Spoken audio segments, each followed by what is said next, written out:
केंद्रातल्या मोदी सरकारनं गुरुवारी 16 एप्रिलला लोकसभेत 3 विधेयकं आणली होती. ही विधेयकं होती संसदेतलं महिला आरक्षण आणि डिलिमिटेशन संदर्भातली. सरकारला 2029च्या लोकसभा निवडणुकीआधी देशात मतदारसंघांची पुनर्रचना करायची आहे. पण हे करण्यासाठी आधी जनगणना होऊ द्यावी लागेल. ही संपूर्ण प्रोसेस पुढच्या 3 वर्षात होणं अवघड आहे. त्यामुळे महिला आरक्षण लागू करण्याच्या आडून देशात 2011च्या जनगणने आधारे डिलिमिटेशन करण्याचा सरकारचा प्लॅन आहे. त्यासाठी ही 3 विधेयकं संसदेत आणण्यात आली होती. या विधेयकांवर 16 आणि 17 एप्रिलला लोकसभेत जोरदार चर्चा झाली. पंतप्रधान नरेंद्र मोदी, गृहमंत्री अमित शहा, विरोधी पक्षनेते राहुल गांधी यांची भाषणही झाली. 2 दिवस चर्चा झाल्यानंतर शुक्रवारी संध्याकाळी लोकसभेत मतदान झालं. मतदानाच्या वेळी मोठा ड्रामा झाला. मोदी सरकारनं आणलेलं हे विधेयक लोकसभेत 2/3 बहुमत घेण्यात अपयशी ठरलं. खरं तर एनडीएकडे लोकसभेत बहुमत आहे. त्यामुळे हे विधेयक पास न होणं हा सरकारसाठी मोठा धक्का मानला जातोय. गेल्या 12 वर्षातला मोदी सरकारचा हा पहिलाच पराभव असल्यामुळे तो जास्त जिव्हारी लागणार आहे. त्यामुळे लोकसभेत मतदानावेळी गेम कसा फिरला असे प्रश्न विचारले जात आहेत. पण शुक्रवारी दिवसभर लोकसभेत नक्की काय घडलं?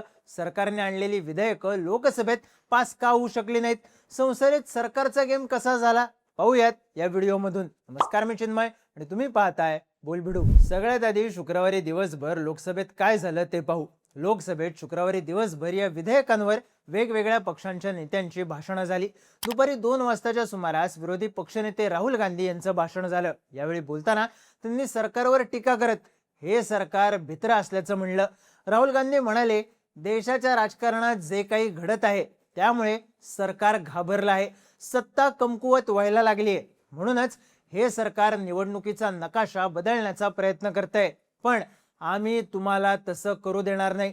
सर्व विरोधी पक्ष तुमचा हा प्रयत्न हाणून पाडतील असं राहुल गांधी म्हणाले. राहुल गांधी यांच्यानंतर अनेक नेत्यांची भाषणं झाली.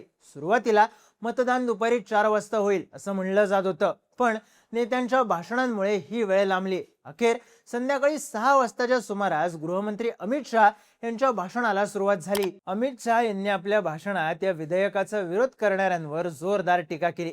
जर ही विधेयकं मंजूर झाली नाहीत तर त्याची जबाबदारी विरोधी पक्षावर असेल असं अमित शहा म्हणाले. शहा यांनी जवळपास 1 तास भाषण केलं. त्यांचं भाषण संपल्यानंतर कायदेमंत्री अर्जुन राम मेघवाल यांनी महिला आरक्षणासंदर्भातलं घटना दुरुस्ती विधेयक सादर केलं. या विधेयकावर मतदान घेतलं जाईल अशी घोषणा सभापती ओम बिर्ला यांनी केली. त्यांनी सभागृहाच्या लॉबी रिकाम्या करण्याचे निर्देश दिले, ज्यानंतर मतदानाला सुरुवात झाली. आता मतदानाच्या वेळी काय घडलं तर हे संविधान संशोधक विधेयक असल्यामुळे साध्या विधेयकांप्रमाणे फक्त 50% आवाजी मतदानाने विधेयक मंजूर करता येणार नव्हतं. यासाठी विशेष बहुमत घ्यावं लागलं.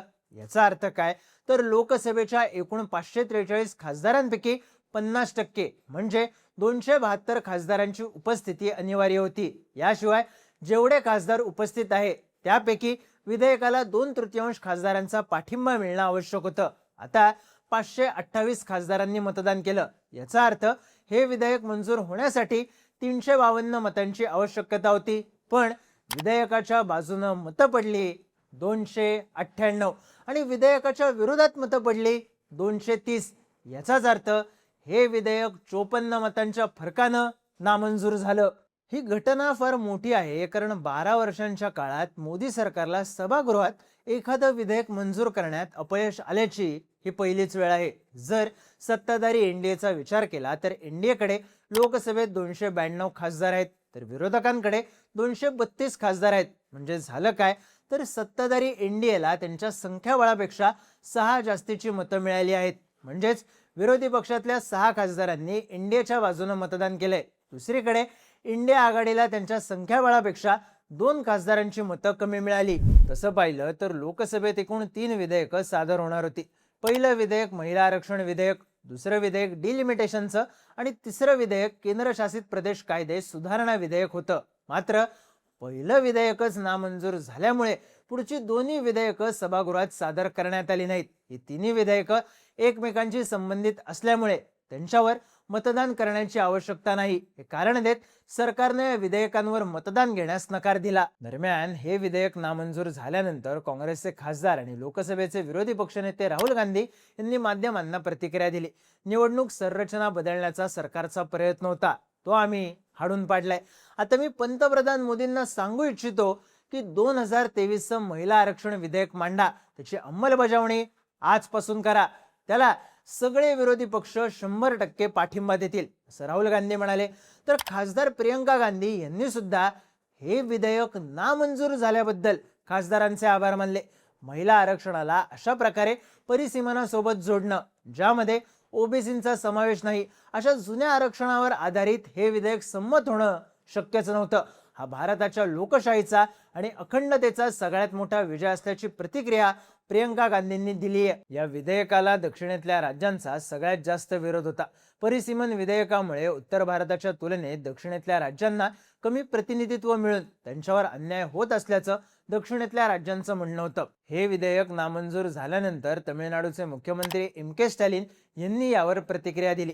हा केंद्र सरकारचा मोठा पराभव आहे. आता 23 एप्रिलला आम्ही दिल्लीचा अहंकार आणि त्यांना साथ देणाऱ्या गुलामांचा पराभव करू असं म्हणत तमिळनाडू विधानसभेत सुद्धा आपलाच विजय निश्चित असल्याचा विश्वास स्टॅलिन यांनी व्यक्त केला. हे विधेयक संसदेत नामंजूर झाल्यानंतर संसदेच्या आवारात सत्ताधारी पक्षाच्या खासदारांनीच विरोधकांच्या विरोधात घोषणाबाजी केली. काँग्रेस सोबत विरोधी पक्ष महिला आरक्षणाला विरोध करत असल्याचं सत्ताधाऱ्यांचं म्हणणं आहे.